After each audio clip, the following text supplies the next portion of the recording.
I have a story I wanted to share with you about lack of disclosure. So most real estate lawsuits happen because sellers fail to disclose material facts about a property. Defects, items that were repaired, neighbors that may be an ongoing problem, etc. So there's a list of a number of questions that you fill out when you sell a home in California where you have the chance to answer these questions and give an explanation. So we had a client who purchased a home, this was a number of years ago, and the seller, on the question that asks if there was ever ponding or flooding in the yard, anything like that, they marked no.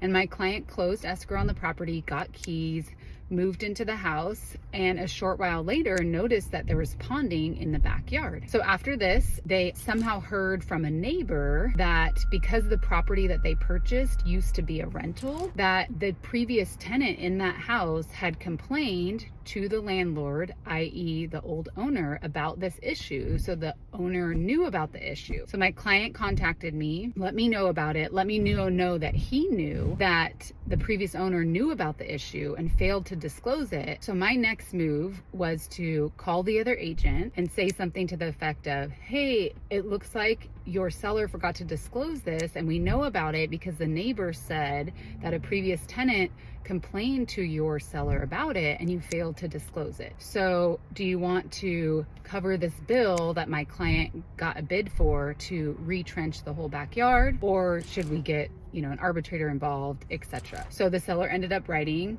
my buyer a check, but that's why it's really important that you disclose things in California so that you don't end up having to write a check later. At least it's all above board. So make sure when you're selling a home, disclose, even if it's something that you think the buyer won't like about the house or the neighborhood or noise, because you don't want it to come back and bite you later.